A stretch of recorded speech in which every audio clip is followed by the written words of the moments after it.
बिस्मिल्लाहिर्रहमानिर्रहीम। अस्सलाम वालेकुम व्यूअर्स, मैं हूँ आपकी हो सनिया और आप देख रहे हैं लज्जत कुकिंग।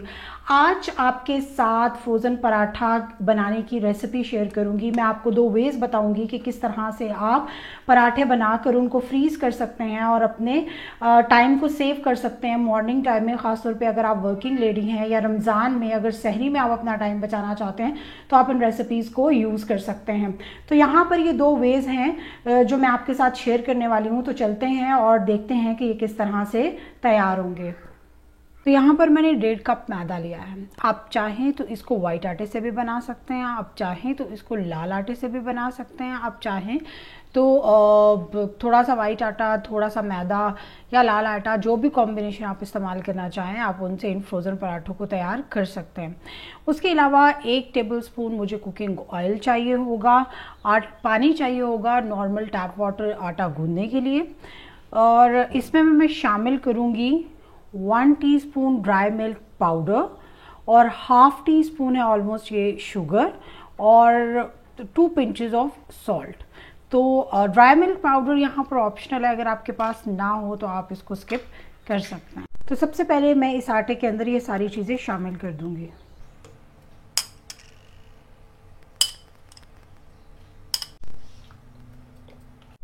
अब मैं इन सब चीज़ों को अच्छे से मिक्स कर लेती हूँ।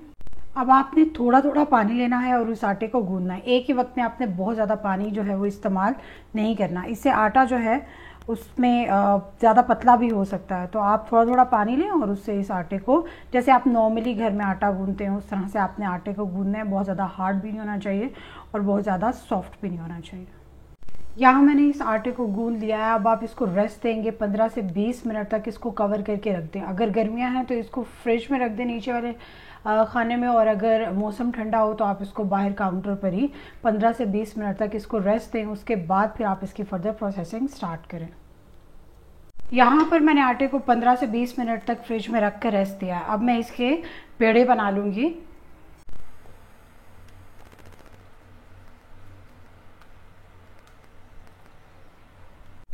अब मैं एक पेड़ा लेती हूँ और मैं उसको बेल लूँगी।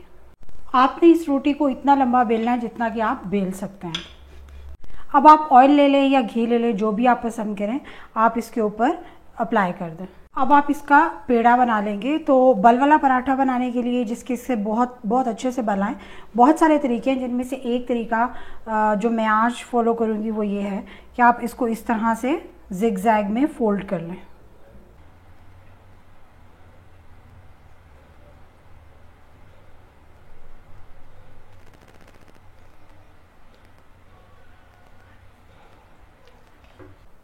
इसको यूँ लंबा करें।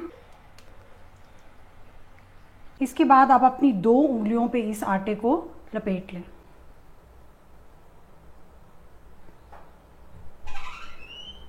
और जो लास्ट वाला सिरा होगा वो आप यहाँ पर नीचे से इसके अंदर डाल दें।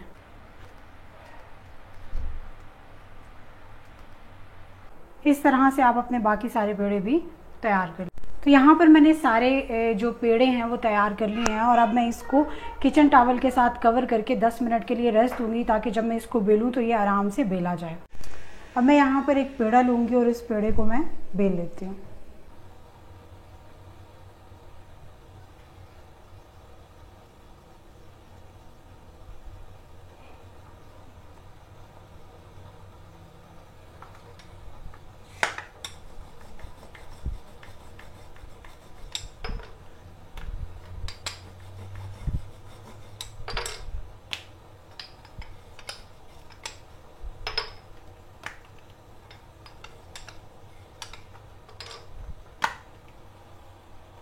पराठे को बेलने के बाद अब आप एक प्लेट लें सीधी सी, और उसके अंदर आप बटर पेपर रख दें। अगर आपके पास बटर पेपर नहीं है तो आप प्लास्टिक शीट रख लें, आप क्लिंग रोल ले सकते हैं, आप एल्युमिनियम फॉइल ले सकते हैं। जो भी चीज़ आपके पास अवेलेबल हो ये आप इस प्लेट के अंदर रखें और इस पराठे को इस प्लेट के ऊपर डाल दें, इसके ऊपर डाल दें।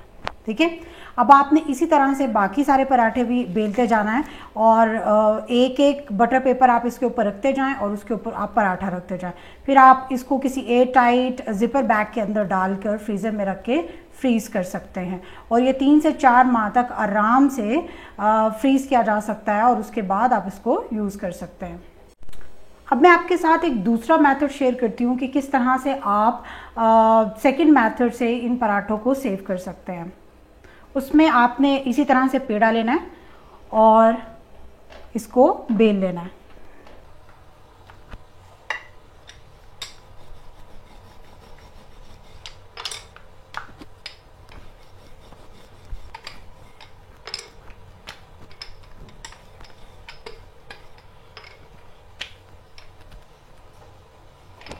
इसको बेलने के बाद अब हम इसको तवे पे या पैन में हल्के से सेक लेंगे। यहाँ मैंने एक पैन लिया है और मैं इसको गरम कर रही हूँ। जब ये हल्के से गरम हो जाएगा तो फिर मैं इसके अंदर बेला हुआ पराठा डाल दूंगी। यहाँ पर जो आपकी आंच है वो बिल्कुल लो होनी चाहिए। आपने इसको बिल्कुल पकाना नहीं है, बल्कि हमने इसको जस्ट हल्के से सेकना है। जब एक तरफ से ये सिक जाए 1 मिनट के बाद फिर आप इसको पलट दें।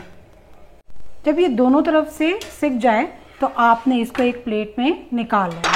इसी तरह से आपने बाकी सारे पराठे भी बना लेने हैं और बनाने के बाद हल्का सा सेकने के बाद फिर आपने इनको कम्प्लीटली ठंडा कर लेना।